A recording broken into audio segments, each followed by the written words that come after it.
Boa tarde, pessoal. Então, voltamos aqui na sala 1, né, com o engenheiro Pablo. Agora sim, a gente está com duas salas, né? O Romulo está lá na sala 2, com o José Roberto da Blue Sol. O link para quem quiser dar uma olhada na sala 2 está aqui embaixo na descrição. Então, eu queria agradecer, né, em nome da Pieta, em nome do Summit Solar, aí, a presença do engenheiro Pablo, muito importante para o nosso evento, falar um pouquinho sobre SPDA e MPS, né? Então, é com você, Pablo. Tudo bem? Boa tarde, pessoal. Aqui para mim é 1 hora, né? Nós estamos 1 hora aqui atrasado, estou aqui em Manaus. É um prazer aí receber esse convite da Summit. Ontem eu falei com o Rômulo, né? Acho que foi o Rômulo. Isso. Isso, nós conversamos um pouco e hoje, pessoal, a gente vai fazer uma apresentação aqui, uma palestra relacionada a SPDA e MPS. Eu não vou me aprofundar muito em MPS, porque com certeza a Clamper vai dar uma aula sobre isso, mas nós vamos fazer de uma forma diferente, tá bom? Deixa eu compartilhar minha tela aqui novamente.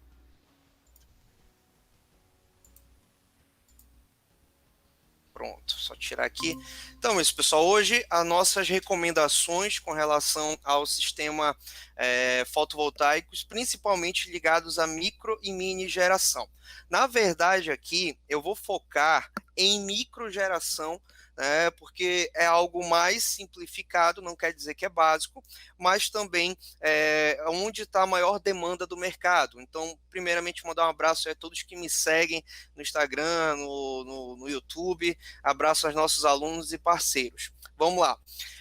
Eu preparei essa apresentação da forma mais didática possível. Nós temos 45 minutos, então vai ser um pouquinho corrido, mas eu gostaria de falar para vocês que toda essa apresentação nós estamos nos baseando aí principalmente na 5419, certo? De 2015, que é a norma que trata aí sobre o PDA, tá? E dentro ali nós temos o SPDA e MPS formando ali o PDA, mas também as apresentações e conhecimentos, conceitos aqui envolvidos estão também relacionados à NBR 16690, que trata sobre estações elétricas e arranjos fotovoltaicos, sobre a 5410, a 15749, que fala sobre medição de resistência de aterramento, embora eu não vá falar desses laudos, mas estão embutidos conceitos aqui, e também a IEC 62305 de 2010, né, que é a Protection Against Lighting, ou seja, é a norma que deu fundamento para a atualização da 5419 em 2015. Então, tudo que nós vamos falar aqui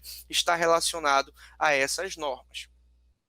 Seguindo, né, o conceito, vocês, né, que estão acompanhando aqui, com certeza sabem muito bem disso. Nós temos alguns tipos de sistemas, tá, pessoal? Coloquei imagens aqui, a minha meta aqui não é falar sobre os tipos de sistema, mas elencar. Então, desde usinas, sistemas mais residenciais, até menores que esse, tá? E sistemas relacionados a condomínios, ou seja, são arranjos que podem estar em comunicação, em contato, principalmente com relação ao SPDA e aterramento, já que aqui eu tenho segundo a 5419, eu preciso ter um sistema de aterramento equipotencializado entre todas essas torres. Então, isso pode, de alguma forma, influenciar também no sistema. Eu fiz uma apresentação hoje mais voltada para a prática, tá? Então, nós vamos ali realmente nos aprofundar na prática como se nós fizéssemos um estudo de caso, tá? Nós vamos utilizar um condomínio residencial como estudo de caso, ou seja, hoje nós vamos fazer um pequeno dimensionamento, verificar alguns pontos importantes que a 5419 fala e também trazer aqui a parte prática, mas no PowerPoint. Então, hoje o AutoCAD deixei de lado, então é o PowerPoint, tá? Só um pouquinho de desculpa aí, caso não fique tão real. Então, aqui, pessoal, nós temos esse arranjo, né, um condomínio com 1, 2, 3, 4, 1, 2, 3, 4, 5, 6, 7, 8, 9 torres aqui, né, acho que até menos, e nós vamos fazer o estudo de uma única torre. Então, o nosso estudo de caso de hoje é essa torre. Por quê? Quando a gente fala de SPDA, tendo o conceito na mente e também como aqui a gente verifica que há uma padronização do sistema fotovoltaico, nós utilizamos dimensionamento para uma torre, depois replicamos para as outras, e aí no final nós fazemos todo o trabalho de equipotencialização, e verificação do aterramento do conjunto como um todo, tá? E como as influências podem acontecer aqui. Então aqui a gente tem uma planta baixa, né, desculpa, um corte lateral, como se fosse uma vista lateral, claro que não é dessa edificação, tá, pessoal? Eu peguei na internet, então como eu não tenho a planta do AutoCAD, nós vamos utilizar aqui a nossa planta no PowerPoint, tá? Então eu fiz aqui no PowerPoint só para termos de método, termos didático. Então essa pequena vista, peguei o enquadramento do que nós vamos analisar, estou verificando essa vista e aí eu fiz um dimensionamento aqui, um desenho, uma ilustração dessa vista que a gente vai trabalhar em cima dela. Também, né, nós também temos essa outra vista, que é uma vista mais lateral, tá? Que nós também vamos falar sobre ela. Então, eu fiz um pequeno dimensionamento aqui, um desenho para a gente entender. Em cima desse estudo de caso, que são condomínios residenciais, nós vamos trabalhar todo o conceito por trás de SPDA e MPS nesse tipo de ambiente. Claro que se eu for para a usina, eu vou ter que levar considerações de aterramento muito mais importantes. Se eu vier para uma residência, eu tenho que tomar alguns cuidados com o custo, mas eu escolhi o local que talvez fique mais próximo da realidade de muitos. Antes da gente começar a falar de SPDA, nós temos que entender o seguinte: qual é o critério? Qual é como é que eu posso falar? Onde está o sistema fotovoltaico em relação à construção desse edifício? Existem dois casos. O primeiro é o sistema fotovoltaico, né, a geração, a mini geração ou micro geração, dependendo da potência, é pensada no momento em que eu estou projetando o prédio, ou seja, no momento do projeto, né, de toda aquela parte inicial, eu já penso em um sistema fotovoltaico, ou após o prédio construído, eu vou pensar em instalar. Então, aqui eu estou falando do caso em que já tenho o prédio construído e a partir daí se instala o sistema fotovoltaico e qual é a relação entre o SPDA já existente com o SPDA que vai ter que sofrer modificações para que possa contemplar o sistema fotovoltaico que a gente vai trabalhando. Então, nosso estudo de caso eu tenho uma edificação pronta, tá, executada, e após isso o síndico e toda a assembleia decidiu colocar um sistema fotovoltaico. Então pode ser aí uma demanda crescente no futuro de vários integradores. Tendo isso em mente, usando o nosso modelo, a gente vai ter que fazer, pessoal, o gerenciamento de risco. Tá? O que é o gerenciamento de risco? A 5419, na parte 2 dela, né, do ano de 2015, ela fala sobre o princípio de gerenciamento de risco, que é justamente uma série de cálculos e ponderações para que a gente saiba qual é o nível de proteção do SPDA, porque em cima do nível de proteção do SPDA, eu vou determinar qual é o método, eu vou determinar qual é o tipo de DPS que nós vamos utilizar e nós vamos verificar até onde eu vou ter, nesse caso, as minhas placas protegidas ou não. Só que eu não consigo fazer um gerenciamento de risco aqui, tá? Em 2005 era fácil, era uma regrinha ali, cálculo básico, mas agora em 2015 é algo complexo. E por ser algo complexo, eu vou pedir ajuda aqui de uma planilha que nós temos, tá? Que nós temos aqui disponível. A planilha foi desenvolvida pela nossa equipe, então eu não sei se está aparecendo a planilha, espero que esteja. Nós temos aqui uma planilha que faz o cálculo do gerenciamento de risco segundo a 5419 de 2015. Então eu não vou explicar como a planilha funciona, eu vou pulando as etapas, até porque eu tenho pouco tempo aqui para falar com vocês. Então, primeiramente, pessoal, no início do gerenciamento de risco, segundo a 5419, eu preciso do NG, que é justamente a densidade de descargas atmosféricas. Antes o NG era encontrado no site do INPE, o NG também está no anexo F da 5419, mas também tem outros sites relacionados ao INPE, né, ou outro órgão que verifica qual é a densidade de descargas no seu bairro, na sua cidade e no seu estado. Então, o primeiro de tudo é eu saber aonde essa construção foi feita. Ela foi feita numa cidade de São Paulo, por exemplo. O ING desse local, nesse CEP, né, nesse georreferenciamento é igual a 5, por exemplo. Então a gente vem e coloca o valor 5, tá? Simples. E em relação a isso, como eu estou fazendo o dimensionamento de uma única estrutura e depois eu vou replicar e adaptar esse sistema como um todo, relacionado ao SPDA e aterramento, eu vou avaliar essa estrutura. Então, aqui, para o meu cálculo simplificado, eu considero o dimensionamento total dessa estrutura, certo? Aqui ela tem um formato H, porque ela tem algumas estruturas arquitetônicas que vão diferenciar, não é simplesmente uma caixa, eu tenho um formato H, mas para eu simplificar o meu cálculo, eu posso adotar como sendo uma caixa, já fica uma dica de gerenciamento de risco que muitos projetistas têm dúvidas sobre isso. Então, aqui eu tenho uma cavidade, com certeza aqui é o elevador e tudo mais. Não, Pablo, não precisa, eu posso adotar isso como sendo uma caixa, porque eu adotando como sendo uma caixa, nesse caso, né, sem ter essas entradas e estruturas arquitetônicas, eu estou indo para o lado mais conservador. Beleza? Não tem problema não.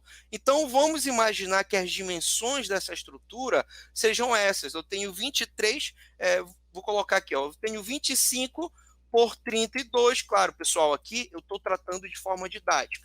25 por 32, tá? Deixa eu voltar para cá. Vamos dizer, ó, 25 por 32 e a altura, nós vamos dizer, ó, eu tenho 1, 2, 3, 4, 5 andares. Cada andar, vamos dizer que tem 4 metros aí, com pé direito, área técnica, 4 metros, 1, 2, 3, 4, 5 vezes 4, 20. Então, eu vou colocar 30 metros aqui, porque eu não tenho esse projeto em mãos, só em termos didáticos. E aí é realizado todo o cálculo. Aqui eu não vou explicar como funciona o gerenciamento de risco, mas sim como que isso pode ser aplicado aqui na prática. Pessoal, essa instalação já foi executada, mas vamos dizer que esse gerenciamento é no início. O que a gente precisa fazer no gerenciamento de risco? Segundo a 5419, eu tenho que iniciar com a classe de proteção que eu desejo proteger. Então, sempre eu, Pablo, eu inicio com classe 4, certo? Até porque aqui eu vou ter que usar ou uma descida estrutural ou uma descida na edificação, na parede. Então, eu começo com a classe 4, mas para termos didáticos, eu vou iniciar com a classe 3 de SPDA. Então, a gente volta para cá e nós colocamos, por exemplo, SPDA, estrutura protegida, certo? Você pode ver aqui, estrutura protegida, a gente vem e coloca a classe 3.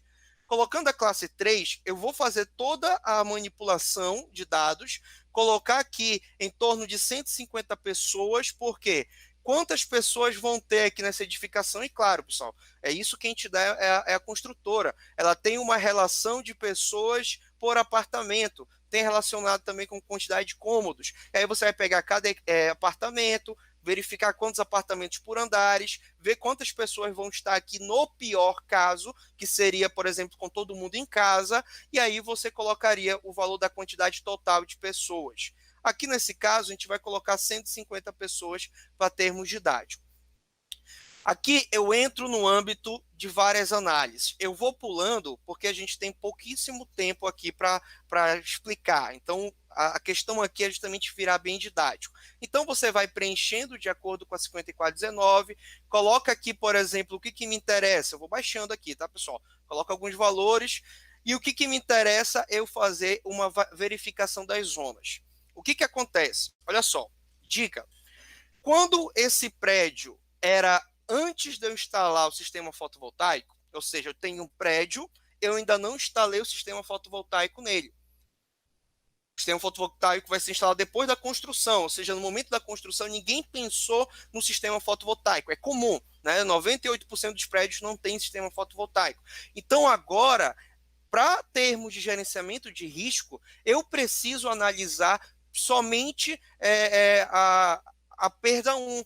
Né? Eu só tenho que verificar, por exemplo, os parâmetros de perda relacionados ao L1, né, que é a perda de vida humana. Por quê? Porque não tem aqui no prédio algo tão complexo em termos de equipamentos que pode justificar uma análise de perda econômica, por exemplo, certo? Só que depois que eu coloco um sistema fotovoltaico, eu tenho que fazer uma nova análise, porque agora eu já estou colocando aqui, pessoal, eu não sou especialista em sistema fotovoltaico, eu sou especialista em média tensão e aterramento. Então aqui eu não sei dizer quanto custa isso no todo, mas vamos dizer que essa estrutura pode ser maior que 300 mil. Beleza? Pode ser maior que 300 mil. Vou colocar 500 mil como análise. Então, cada torre dessa tem 500 mil de sistema fotovoltaico instalado. Isso agora se torna uma perda considerável financeira, porque se cair uma descarga, seja por uma descarga direta ou indireta, ou seja, um raio cai diretamente aqui ou cai indiretamente e o surto dele venha danificar o equipamento, eu vou ter perdas econômicas, e são perdas consideráveis. Então, depois que eu instalo o sistema fotovoltaico, eu, como projetista, já faço a verificação do L4. Mas antes eu faria só L1, que é somente risco de vida humana. E aí eu vou mostrar isso na planilha. Então nós vamos cadastrando, tipo de piso, risco de incêndio. Esse risco de incêndio é o ideal você ir lá no AVCB e verificar que tipo de risco tem lá e vai colocando. E aí eu coloquei risco normal, tem extintores, que é padrão de todas os prédios habitacionais. Dificilmente os prédios habitacionais vão ter sistemas de sprinkler, né, chuveiros automáticos, mas eles vão ter esses sistemas mais simples de combate a incêndio. E aí você vai cadastrando, tá? A planilha vai fazendo, tá, pessoal? Aí você tem que dimensionar a sua. E aqui na questão do DPS, eu já prevejo um DPS coordenado. Por quê? Porque eu sei que no momento que eu vou fazer um sistema, um gerenciamento de risco de um sistema de SPDA, eu tenho que avaliar também as medidas de proteção contra surto. E um dos métodos para verificar medidas de proteção contra surtos mais simples é o DPS. Existem outros, existem a limitação de laços, existem blindagens. Então, para esse tipo de estudo, o DPS pode ser mais que suficiente. Beleza? E aí eu vou ter que fazer uma coordenação, porque com certeza aqui eu tenho uma entrada de energia em média tensão. Então eu venho em média tensão, então eu tenho que ter a média, venho para o meu QGBT, DPS tipo 1, ainda não vou dimensionar qual é o nível de interrupção dele, mas eu tenho que coordenar. DPS tipo 1, DPS tipo 2 nos quadros, tá? E DPS tipo 3 provavelmente nos sistemas de telecom. E aí depois que a gente instalar o sistema fotovoltaico, eu tenho que trazer também os DPS de corrente contínua e alternada para fazer a proteção de surtos do equipamento e de todo o sistema inversor e tudo mais, tá? Então é muita coisinha, tá, pessoal? 45 minutos a gente vai correr aqui. Tendo isso em mente, a gente vai cadastrando. Eu coloquei um sistema de DPS coordenado, por exemplo, tá? E você pode ver qual tipo de DPS, isso tudo aqui relacionado à norma, tá, pessoal? Lá na 5419, parte 2, fala tudo sobre isso aí. E a parte 4 também comenta sobre o MPS. E aí, eu vou pular, tá bom? Eu vou pular, vou ir para baixo, e a gente vem aqui, ó, isso aqui são as perdas de vida na zona E1, L1. Ah, Pablo, zonas de SPDA. Tem várias zonas que eu posso colocar. Quanto mais zonas eu coloco internas de proteção, mais rigoroso fica meu cálculo e mais riscos eu vou inserindo.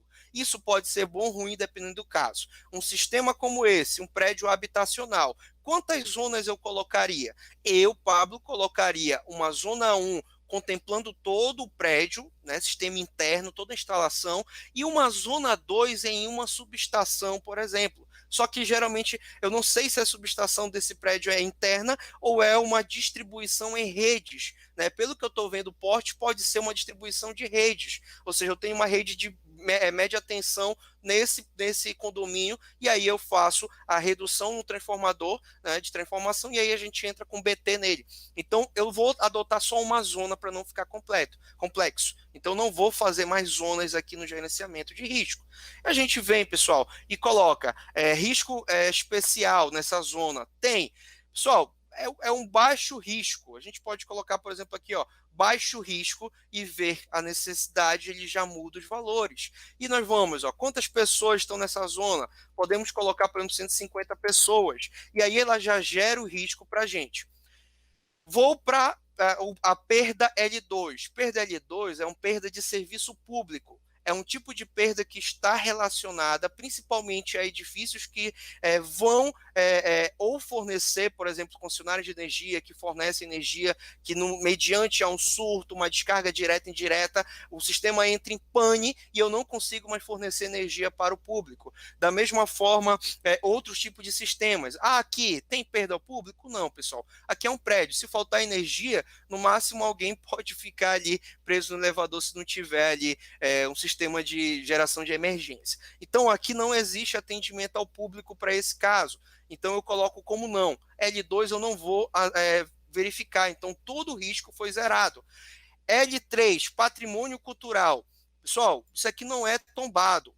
Geralmente, você tem que usar o seguinte: quando é patrimônio cultural, você verifica se o prédio foi tombado, né, como patrimônio cultural da sua cidade. Geralmente em centros, lá no centro da sua cidade, ou em outras regiões, pode ter essa característica mais evidente, em que um prédio pode estar tombado devido à fachada e tudo mais. Então, nesse caso, você pode levar em consideração a perda L3, que é cultural. Agora, se não tiver nada, não vai. Ah, não, mas aqui tem uma estátua que tem 30 anos de idade. Pessoal, é uma estátua, não é um prédio que tem um patrimônio cultural, a não ser que para o teu cliente isso seja muito necessário, e aí você pode usar, né? Mas isso vai elevar o seu risco e por isso você pode ter que superdimensionar um sistema de proteção. Estou só no gerenciamento de risco, tá, pessoal? Correndo aqui.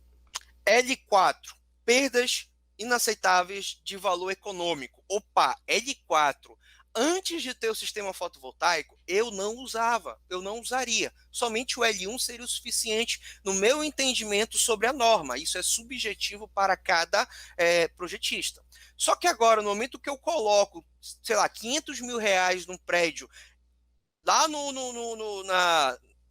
na parte de cima, a parte mais perigosa com relação a uma descarga atmosférica, onde eu tenho ali uma possibilidade de descarga direta alta, eu começo a levar em consideração o L4, que é a perda por perda financeira. E aí o que você tem que fazer? Aqui é de forma simplificada, eu vou fazer a avaliação econômica.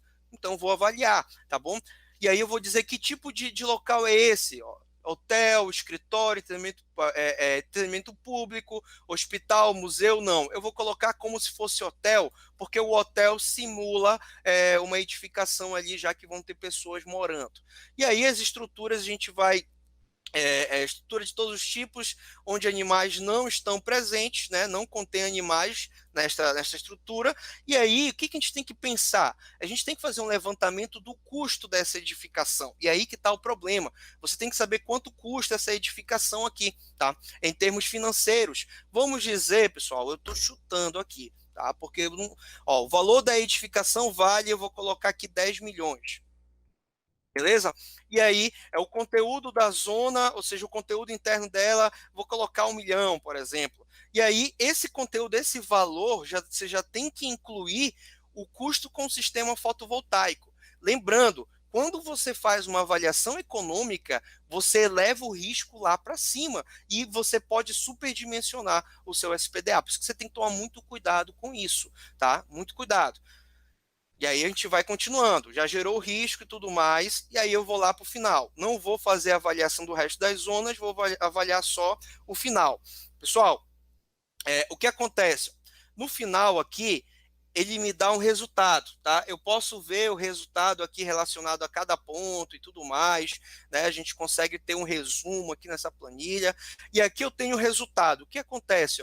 Que todos os riscos estão abaixo do risco tolerável. Deixa eu aumentar aqui, todos os riscos, ó, o risco L1 e o L4 estão abaixo do tolerado, ou seja, essa estrutura está protegida. Ela tem um SPDA tipo 3 e está protegida. Ah, Pablo, mas eu quero economizar. Você vai lá e volta e faz o teste para o SPDA tipo 4 e vê se ele atende ou não. Mas aqui eu tenho uma estrutura protegida com SPDA tipo 3, tá? E tanto para uma perda de vida quanto para uma perda econômica. Então, eu consegui proteger a minha estrutura com SPDA tipo 3. E aí eu vou voltar para cá. Pessoal, eu estou correndo, tá? Isso aqui não, vocês não vão aprender em 45 minutos, mas só para mostrar para vocês o processo. Então, depois de eu fazer o gerenciamento de risco, que eu fiz aqui em modo flash, a gente chegou que o resultado dessa classe de SPDA, de proteção, tem que ser nível 3. E a partir disso eu vou começar a fazer o restante, tá? E aí nós vamos puxar a tabela da 5419, em que ali, ó, na classe de SPDA nível 3, nós vamos ter um raio de esfera rolante de 45 metros de raio, e a gente vai usar isso. E se for utilizar o método de gaiola de Faraday, a gente vai ter ali um afastamento, né, de proteção de 15 por 15, né? Isso daí dependendo do tipo de análise, tá? E aí a gente já sabendo esse critério, nós vamos para cá. Como que vai ser essa descida desse prédio? Eu sei que eu vou ter que ter uma captação. Como que eu vou fazer essa descida? Eu posso ir por uma descida externa ou eu posso ir por uma descida, por exemplo, aqui estrutural. Mas vamos fazer uma análise antes disso. Eu tenho meu prédio, beleza? Eu fiz um corte aqui desse prédio para ficar só a parte superior dele. Aqui nessa imagem, ele não tem uma antena, né? Cadê? Deixa eu ver a imagem aqui, ó. Lá na nossa imagem, não tem antenas, mas sempre vão colocar antena em prédio. Então, você já pode até prever isso. Sabendo que vai ter uma antena, eu vou ter que fazer o análise. Eu sei que agora é o SPDA tipo 3, então eu vou pelo o sistema de Faraday, que é o mais comum, né? Vamos dizer que eu estou utilizando barra chata aqui de alumínio, tá? De 7 oitavos por 1 oitavo, por exemplo, atendendo ali a especificação de 70 milímetros de área transversal que a norma nos dá para alumínio. E aí eu coloco aqui em cima o meu alumínio. Só que como que eu vou fazer meu subsistema de descida? Eu posso fazer ele ou de forma que vai ficar na própria superfície do prédio, ou eu faço da maneira mais barata e mais segura, SPDA estrutural. Então eu vou ter que trabalhar um SPDA estrutural, mas que tem que ser verificado desde o momento de construção. E aí, pessoal, tem que testar com milhomímetro durante, depois da construção, são várias outras coisas que não dá para falar tudo aqui. Então, vamos adotar isso, né, esse caso, tá? E aí essa antena, Pablo, o que a gente faz? Eu posso adotar essa antena como captor natural e aqui potencializar ao subsistema de captação, ou eu posso criar um captor Frank que vai deixar essa antena dentro da zona de proteção, que é isso que a gente vai ter que fazer para o sistema fotovoltaico. Então aqui eu tenho minha gaiola de Faraday, e aí a gente sabe que para a descida estrutural eu vou utilizar, por exemplo, eu posso utilizar a própria estrutura do prédio, desde que eu atenda os itens da 5419, tá? Ou eu posso colocar um condutor específico para essa descida, que é a forma mais segura, tá? E aí você tem que atender também às especificações da norma. Aqui são exemplos de como isso é feito durante o processo de construção no que diz respeito à própria estrutura do prédio, tá? Então, isso é durante a estrutura, durante a construção. É o jeito mais barato e mais seguro de ter uma descida em um SPDA. Definido isso, nós vamos seguir. E aí nós também temos que avaliar, já que eu vou ter uma antena, o sistema, o método EGM, ou o método da esfera eletromagnética, que agora, como nossa classe é 3, nós vamos ter um raio de 45 metros, ou seja, do centro da esfera até ali a superfície tem 45 metros. E a gente vai girando, rolando essa esfera, de modo que eu tenha aqui nessa parte interna a zona protegida. Ou seja, tudo que eu quero proteger tem que estar dentro dessa zona. E aí não tem jeito, você tem que fazer um desenho e fazer esse teste, que não é difícil, porque eu vou mostrar aqui na prática. Deixa eu beber uma água rapidinho. Corrido, né, pessoal? Geralmente a gente faz uma live de 2 horas, falar sobre isso em 45 minutos vou tentar. É um desafio dos colegas da Summit. Beleza. Sempre eu uso os dois métodos numa análise. Eu uso tanto o método da gaiola de Faraday, quanto eu faço uma verificação ou outra do método da gaiola ou o método da esfera eletromagnética. Até aí tudo bem, pessoal. 5419, tranquilo, beleza. E aí, ó, é esse critério. Você vai pegar um corte lateral do seu prédio, verificar tudo que tem aqui em cima que você quer proteger, e aí você cria uma esfera com 45 metros de raio. E aí você gira de forma que a esfera tem que tocar as extremidades. Aqui, ó, está acontecendo um toque aqui nesse frank, né, ou nessa antena que eu uso como captor estrutural, no meu entendimento desse contexto, você tem que analisar, e também aqui, ó, né, na próprio sistema de captação, ou seja, além de eu ter um sistema de gaiola, eu ainda crio uma zona de proteção aqui. Então, esse é o local que eu poderia utilizar para colocar ali uma placa fotovoltaica, um sistema desse tipo. Só que não é assim, né? Eu tenho que analisar todas as questões de azimuth e tudo mais, e aí eu faço o dimensionamento. Eu não tenho que olhar o SPDA e tentar. Eu tenho que fazer o dimensionamento da fotovoltaico e atualizar e adaptar o meu SPDA, principalmente o meu subsistema de captação. Seguindo adiante, método da esfera eletromagnética, tá? E aí a gente vai ter um roteiro, né? Um roteirozinho aí. Nós já fizemos o gerenciamento de risco, ok. O método contra descargas atmosféricas, ok, para o prédio sem sistema fotovoltaico, e agora a gente vai fazer para o sistema com fotovoltaica. Eu tenho que fazer a medida de proteção contra surtos, a proteção das placas fotovoltaicas com relação a descargas diretas e indiretas, que também vai estar dentro do próprio MPS e do próprio método, e a verificação do sistema de aterramento desse cara, né, onde realmente tem que estar bem definido. Então, esse é um roteiro para qualquer projeto, roteiro simplificado. Pessoal, a gente tem aqui, ó, fazendo a análise, né? Olha aqui a análise. Eu tenho esse prédio, eu vou fazer essa vista nesse sentido, e eu fiz meu desenho aqui no próprio PowerPoint, tá? Então, né, não é um Revit da vida, mas é um PowerPoint. E aqui a gente consegue ver que as placas estão nesse sentido. A angulação, isso aqui é representativo. Então, ó, eles estão nesse sentido. Então, eu fiz uma verificação nesse sentido. Eu tenho que proteger a placa porque a placa é um bem valioso para mim. Então eu tenho que proteger. Essa é a minha concepção. Pode não ser a concepção de outros colegas. Por exemplo, em usinas fotovoltaicas de grande porte, às vezes a placa em si não representa um valor muito significante, porque já entra no projeto a própria substituição de placas, ou seja, às vezes fazer um sistema de SPDA para uma usina grande, no que diz respeito à captação, não é tão, né, viável, porque é melhor substituir, já que ali tem um recurso maior. Mas aqui não, pessoal. Aqui a gente está lidando com o consumidor final, então a gente tem que ter esse cuidado. Minha concepção, tá? Eu já tinha antes o meu sistema pré-instalado, tudo bonito, funcionando, e aí veio, né, o integrador aí, em parceria com a Summit Solar, né, fez o projeto e vai fazer a execução.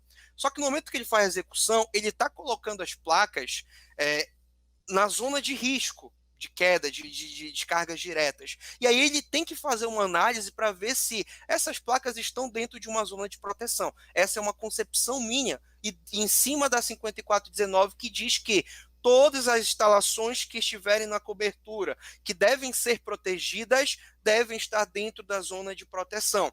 E, além de tudo, se ela não atender a distância mínima de espaçamento, ela deve ser equipotencializada, porque eu vou ter a indução de corrente devido ao pico de corrente de uma descarga que pode chegar a 100 kA. E aí, como que eu vou proteger? Já que eu tenho o sistema fotovoltaico depois do prédio. Olha a didática. Se eu fosse adotar o mesmo sistema anterior, olha o que está acontecendo, pessoal.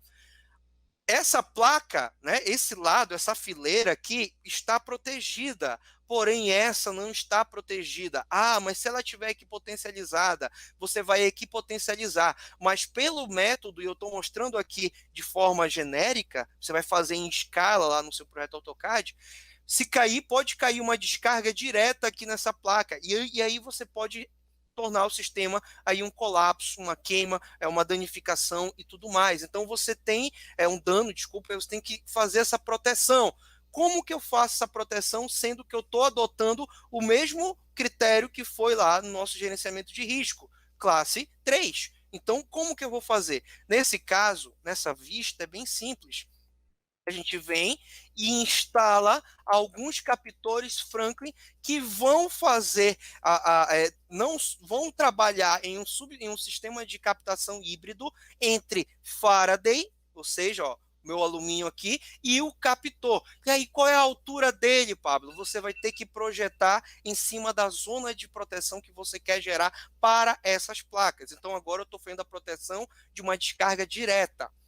E aí, ó, desse jeito, eu colocando os captores, eu fazendo a simulação anterior, olha só, a esfera está girando, ela bate aqui em cima e vai bater nesse captor, tornando essa parte interna uma zona protegida. E aí você vai ter que ver a altura, dimensionar, então você vai ter que fazer um projeto em escala real e fazer isso.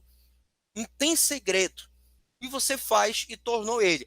Ah, já finalizei meu SPDA? Não, agora você finalizou a proteção por descarga direta, sendo que eu só fiz em um corte. E aí você vai ter que girar a edificação e verificar do lado também. Você vai ter que criar captores do lado para fazer essa verificação. Então aqui é só um exemplo, mas é assim que você faz o seu projeto. Na minha concepção, isso sim é uma proteção direta. Na minha concepção, porque eu levo em consideração que esse tipo de sistema é um sistema bastante caro, né, e bastante significativo para essa instalação.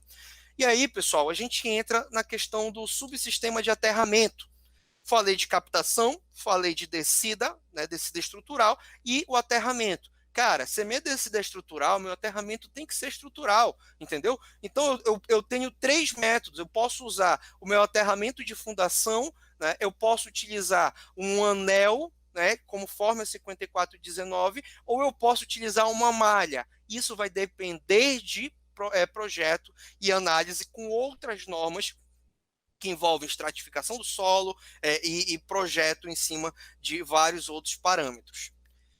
O nosso caso, né, nós temos que avaliar é o seguinte: como o nosso SPDA deu um nível 3, para o SPDA nível 3, segundo a 5419, eu vou, simplesmente o anel funcionaria. Só que como eu estou trazendo a minha fundação, já estou melhorando muito mais. Mas se, por exemplo, desse um nível 2 e um nível 3, eu teria que saber qual é a resistividade do solo através de uma estratificação pelo método Venner e verificaria se o eletrodo estaria atendendo a esse critério de comprimento máximo.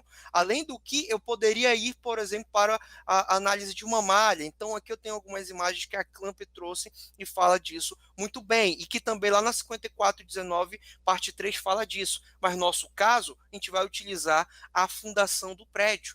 Então, ó, eu tenho a minha descida estrutural e a fundação do prédio como sendo um aterramento estrutural.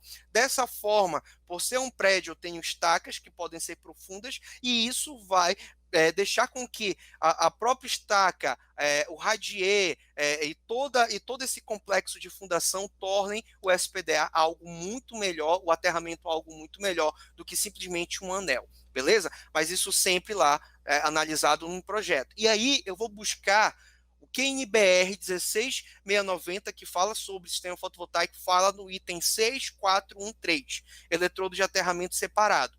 Se um eletrodo separado de aterramento for fornecido para o arranjo fotovoltaico, ou seja, eu faço um aterramento só para o meu sistema fotovoltaico, ele deve ser equipotencializado via BEP ao aterramento da edificação. Eu não posso deixar, ou eu não devo deixar esses sistemas separados, porque eu posso criar induções relacionadas à proximidade entre esses aterramentos. Então, quando eu equipotencializo via BEP, os aterramentos, se for separado, eu vou tornar ali um potencial melhor, ou seja, eu não vou criar diferenças de potenciais. Mas aqui a gente já pode aproveitar o próprio aterramento da edificação.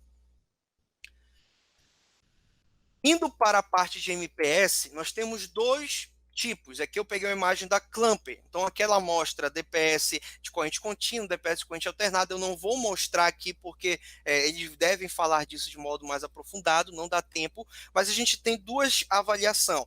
Uma avaliação em que eu não tenho a equipotencialização de quê? Das minhas placas ao sistema de captação, mas sempre vou ter que ter a equipotencialização das minhas placas ao meu BEP, através de BEL, certo? Mas aqui eu tenho que equipotencializar o BEP, mas também eu posso equipotencializar lá em cima a própria captação. Só que eu tenho os dois casos. Quando eu não tenho, o que pode acontecer? Eu tenho que avaliar a distância de separação, né, que vai ser falada na norma através ali de fatores KY, KM e KC, que vão depender do qual sistema de proteção, tipo 3, ó, o KI é 0,4, qual é o material que está isolando, né, e quantas descidas tem no SPDA. Eu jogo isso numa planilhazinha, eu tenho a minha distância para aquela descida, para aquele SPDA, distância de segurança. E aí o meu SPDA, o meu sistema fotovoltaico, se ele atender essa distância para mais, ou seja, for maior que essa distância, dificilmente vai gerar uma indução, mas também pode acontecer, porque o raio é um fenômeno extremamente poderoso, então eu posso ter correntes ali muito superiores à classe que eu dimensionei, tá? Pode acontecer. Então, nesse caso, você vai ter que instalar ainda um DPS tipo 3, um DPS 3, desculpa, classe 1, porque eu posso ter induções e essas induções gerarem correntes altíssimas. Não vou entrar nesse âmbito muito mais detalhado. E aí eu tenho o segundo caso, onde, por exemplo, a distância de separação é menor do que a norma prevê, tá? E aí você vai equipotencializar tanto o meu sistema ao BEP quanto ao subsistema de captação. E aí, nesse caso, você tem que verificar os caminhos que a corrente de descarga podem percorrer, porque agora todo o meu sistema fotovoltaico vai também estar em paralelo, tanto para uma descarga direta e indireta. Então, você tem que trabalhar bem os DPS e proteções contra surtos para limitar isso. Então, são os dois tipos, tá? Geralmente, a gente equipotencializa ali na própria captação, se tiver uma distância bem próxima. E aí a gente entra no resumo, que acho que eu já até estourei meu tempo, tá? Então a gente entra no resumo. Eu fiz um gerenciamento de risco segundo a 5419, cheguei no SPDA tipo 3, verifiquei o método de proteção, mantendo as minhas placas dentro de uma zona de proteção, que é o que eu considero ser o certo, tá? Inclusive, no momento que você projeta um sistema fotovoltaico, você tem que pensar nisso, porque senão você pode estar agindo sem ética, porque você sabe que há um risco para isso. Eu fiz ali, mostrei como que é feito todo o sistema de MPS, tanto para um SPDA clássico, quanto agora eu entrando com o sistema fotovoltaico, e para isso busquem ali os conteúdos da Clamper, eu indico, eu uso nos meus trabalhos, e nós verificamos o sistema de aterramento, já utilizando o próprio aterramento estrutural de todo esse prédio, como sendo também o aterramento comum entre o sistema fotovoltaico e o próprio SPDA do prédio. Isso, pessoal, você tem que verificar para cada tipo de sistema, para cada edificação. Eu fiz aqui uma corrida de cavalo, né, um projeto em corrida de cavalo, mas aí, ó, em menos de 40 minutos eu consigo projetar se eu tiver o conhecimento.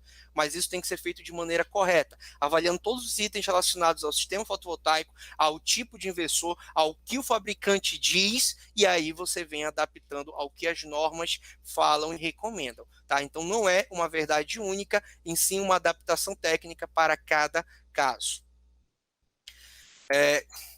Eu finalizei aqui, não sei se eu consegui, corri demais, desculpem, era uma Não, apresentação de 2 horas aí, espero que tenha. a gente agradece muito a sua participação, né, Pablo? Eu acho que conseguiu passar um conteúdo bem denso aí, bastante coisa nesses minutos que a gente tem aqui. É claro que uma palestra dessa, a intenção é mais passar o que precisa ser feito, né? Daí a parte do como é feito exatamente. Eu acredito que você tem alguns cursos bem bons, bem completos aí, pode até explicar um pouquinho melhor. Mas tá tudo certo, ainda estamos no tempo aqui. Deixa eu já acabou o tempo? Dá para falar? Não, pode falar, a gente tem umas Quantos perguntinhas ainda minutinhos aqui. aí? Ainda tem uns 5 minutos. Ah, tranquilo. Pode fazer umas perguntinhas do pessoal aqui também. Isso. Pode sim. Pessoal, antes de eu finalizar aqui, a minha meta aqui não é vender curso, não, pessoal. Até porque esse curso de SPDA a gente está atualizando ele para vir também completo agora em julho, então não estou vendendo. E aí ele vem todo completo. Mas aqui eu vim, tá, tem outros cursos, você vai lá no site, está aqui embaixo no rodapé.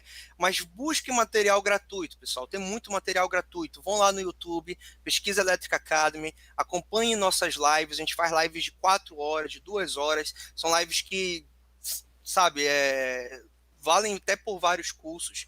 E também, fora o YouTube, né, que está aqui, eu mesmo fiz aqui, então tá uma bagunça.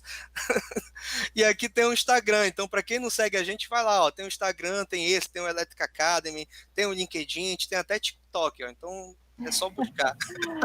Plataforma não falta, né, para conseguir mais conhecimento aí. Então, deixa eu ver aqui, a gente tem algumas perguntinhas. O pessoal ficou bem interessado nessa palestra. Sobre o parâmetro NG, aqui das descargas, né? Qual seria o melhor site? O José Pontal está perguntando aqui qual seria o melhor site, o melhor local para pegar esse parâmetro. Eu sempre utilizo o site do INPE. Só que acontece, o INPE ele sai do ar frequentemente. Eu não sei hoje, a minha equipe sabe dizer isso com certeza. Qualquer coisa ele pode ir lá no Instagram e mandar um direct que eu peço para alguém da equipe mandar o link. Mas o site do INPE saiu do ar também. E aí tem um anexo F da norma, só que é de 2015, então está desatualizado. E aí busca o site do INPE ou dentro do INPE tem algum órgão que faz esse estudo.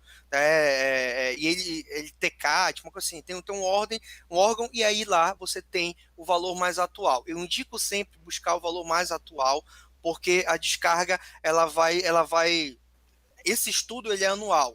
Então, quanto mais preciso em cima do NG, melhor, porque o NG faz total diferença ali no dimensionamento.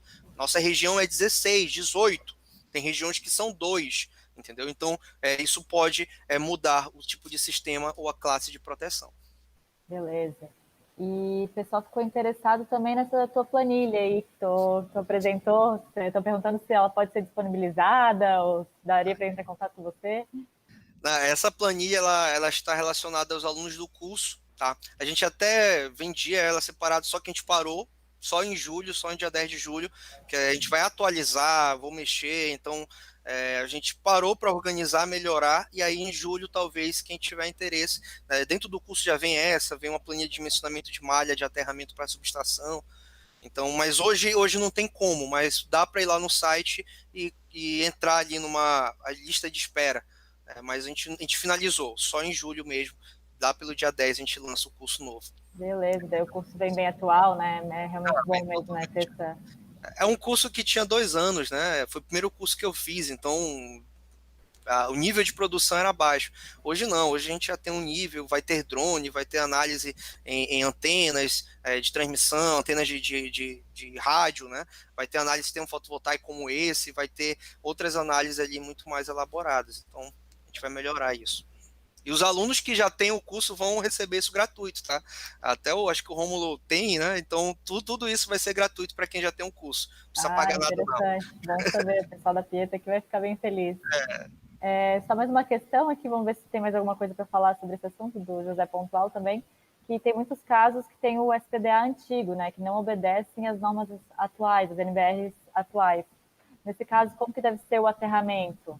Como é que seria pegar um antigo para atualizar? Como que é feita essa... Eu, isso é um tema complexo, né, e polêmico. Eu sempre faço uma análise de risco para ver se mesmo com o sistema atual, nas distâncias atuais, podem atender ao que existe da pós 2015. E o que for muito fora do normal, em termos de proteção, a gente adequa. O ideal seria você adequar, mas aí você vai basicamente fazer algo muito mais caro do que a própria construção, porque você tem que quebrar, tirar, mudar seção do cabo e tudo mais, mas tentem adequar, fazer um gerenciamento de risco, verificar o que existe na estrutura e se ela está atendendo ao rigor de proteção, principalmente para pessoas e equipamentos. E se ainda assim atende, mesmo com algumas mudanças da norma, porque naquela época podia, agora não, você muda. Mas, por exemplo, outras coisas que dá para ir fazendo, eu sempre tento fazer. Então, olhe o lado do cliente, olhe o lado de quem vive lá dentro da segurança e olhe o lado também da norma. Aí você tem que ser um bom profissional aí para fazer essa verificação.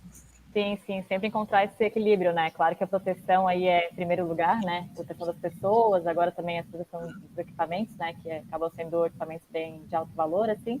Mas o equilíbrio também, né? Também destruir uma construção inteira, às vezes tem que ver se não tem uma outra forma, né? É isso. Temos a última aqui, só para ver se tem mais alguma consideração com relação aos DPS.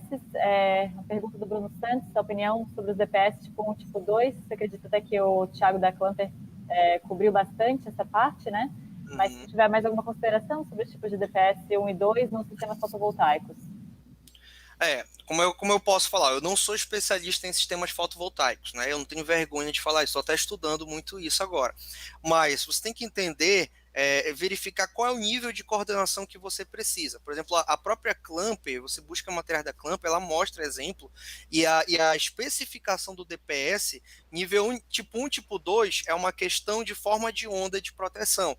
Mas você também tem que verificar qual é qual é a corrente máxima, o pico máximo que ele vai suportar. Isso tem relação com o gerenciamento de risco. Por exemplo, classe 1 do SPDA, eu posso ter correntes de pico de até 100 kA, né, 200 kA, eu não lembro de cabeça. Então, em cima disso, você verifica qual é a distribuição e que tipo de nível de SPDA, a potência dele, especificação de DPS você vai precisar. Só que isso é um estudo bem detalhado. Eu domino a parte de corrente alternada, normal. A parte de fotovoltaico, eu sempre contrato um profissional qualificado que ele vai entender o que tem a ver ali com os inversores e tudo mais, qual é o que o próprio sistema especifica, e com isso a gente junta a solução. Tá? Então, assim, eu acho que foco é importante. Quando você quer focar em tudo, você acaba não fazendo tudo bem feito. Então, tem níveis que você busca uma orientação de outro profissional. Eu não sou o profissional adequado para falar sobre fotovoltaica, né, nesse nível ali de projeto, a não ser se for proteção, já em mini geração, né, média tensão, e se for na questão do aterramento em si. Mas segue a Clamper, cara, eu acho que eu estudo por eles, material aqui eu coloquei deles. Sim, sim. Amanhã a gente vai ter também uma outra palestra que vai abordar bastante o DPS da Embrasec, né? Então acho que eu concordo com você também, no sentido de que a gente tem que falar sobre aquilo que a gente tem conhecimento e tem segurança, né? Essa parte da SPDA aí foi bem explicada, a gente conseguiu até cobrir bastante coisa. E daí, quando a gente tem alguma dúvida, procurar o profissional que sabe, né? Um especialista realmente daquele pontinho ali, né? Então tá bom, Pablo, muito obrigada pela sua participação. A Sami Solar e a Pieta agradecem muito, acho que agregou bastante ao nosso evento. E é isso, não, eu que agradeço, abraço a todos que estão acompanhando, eu não estou vendo quem está acompanhando, eu fico meio perdido, mas obrigado a todos, viu, pessoal, e sempre acompanhem esses eventos, verifiquem as associações, verifiquem as atualizações, sempre indico a Bracopel, sempre indico a ABE, a própria termotécnica com relação à SPDA, tem o nosso material, tem a Clamp, então o que falta às vezes é só um pouquinho de cuidado no estudo, verificar de onde vem cada coisa, a norma mesmo é o melhor livro para isso, mas sempre tem coisas que você vai precisar de outro profissional. Em projetos, quanto mais complexo, mais eu preciso de pessoas. Então nunca você vai fazer sozinho. E no seu orçamento você já tem que contar esse fator, né? O fator cooperação. porque você pode precisar terceirizar ou contratar alguém para lhe ajudar nesse processo. Obrigado a todos e fiquem aí na próxima palestra. Tchau, tchau. Obrigado. Tchau.